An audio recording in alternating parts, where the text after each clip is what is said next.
Across the United States, something unexpected is happening, something that could completely change how Americans buy, fix, and use their tech devices. For years, repairing a phone, a laptop, or even a pair of earbuds felt more expensive than buying a new one. Screens cost hundreds of dollars to replace, batteries were sealed inside, authorized repair shops charged premium prices, and many companies made it nearly impossible to fix your own device at home. But now, for the first time in decades, that tide is turning. A new movement, the right to repair wave, is spreading across the country, and it's starting to reshape the entire U.S. tech ecosystem. So the big question is America finally entering an era of ultra-cheap tech repairs?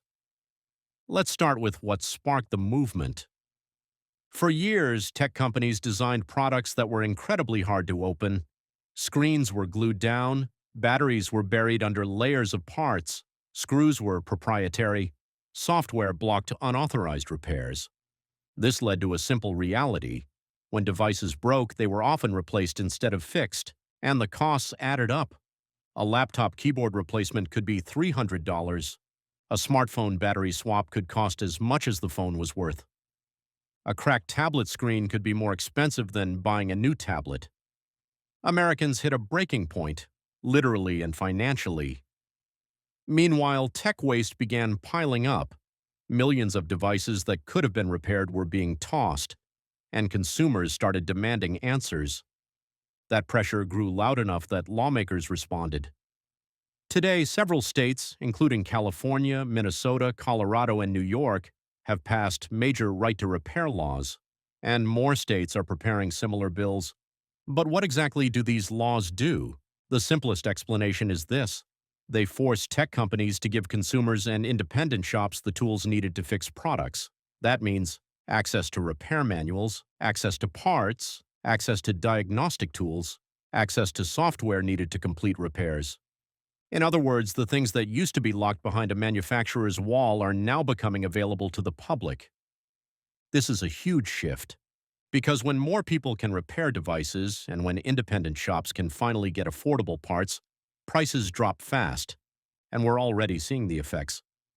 Some smartphone repairs that used to cost $200 are now dropping closer to $50. Laptop battery replacements that used to require special tools now take minutes instead of hours. Tablets that were once considered unrepairable now have official guides showing how to safely open them. Companies that once resisted this change are now participating in it. Apple, one of the biggest holdouts, has started offering official repair manuals, parts, and tools for certain devices under state pressure. Samsung, Google, and other major brands have launched self-repair programs. Dell, Lenovo, and HP are designing laptops with easier-to-replace batteries and parts. And behind the scenes, manufacturers are rethinking how future devices should be built. Some new tech products are being designed with more modular components, less glue, and more screws, specifically because lawmakers and consumers are demanding repairability. But here's where things get really interesting. The biggest impact of this movement isn't just cheaper repairs, it's competition.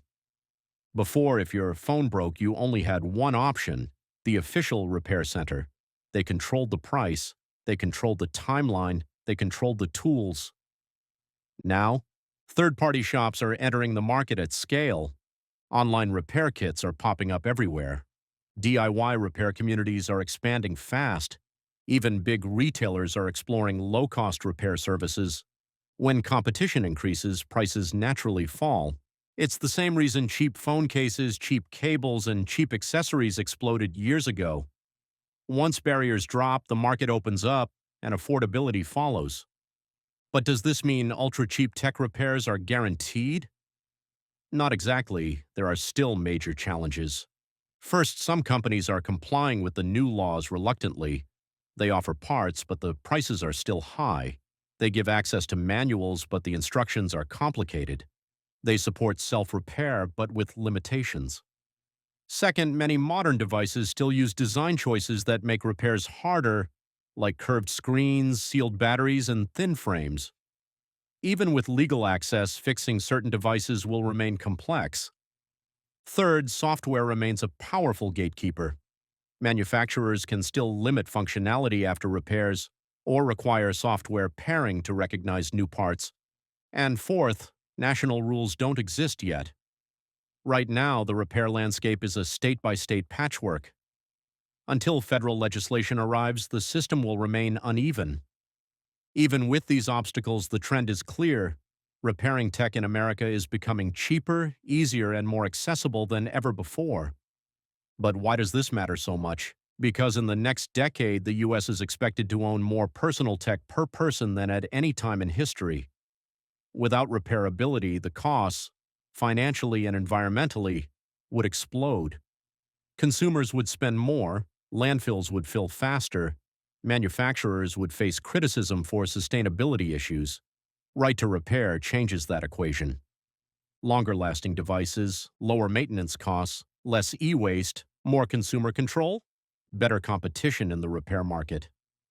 And that brings us back to the central question: are ultra-cheap tech repairs becoming America's new normal? The answer is, we're not there yet, but we're heading there fast. As more states adopt right-to-repair laws, as more companies open up their repair programs, as more devices are designed with repairability in mind, and as more independent shops compete on price, repair costs will continue to fall. Within a few years, it's likely that fixing a phone battery will feel as normal and as affordable as fixing a car tire. Replacing a laptop keyboard will be something anyone can do. Repairing a broken screen will no longer cost half the price of a new device. The era of disposable tech is ending, and the era of affordable, accessible, ultra-cheap repairs is just beginning.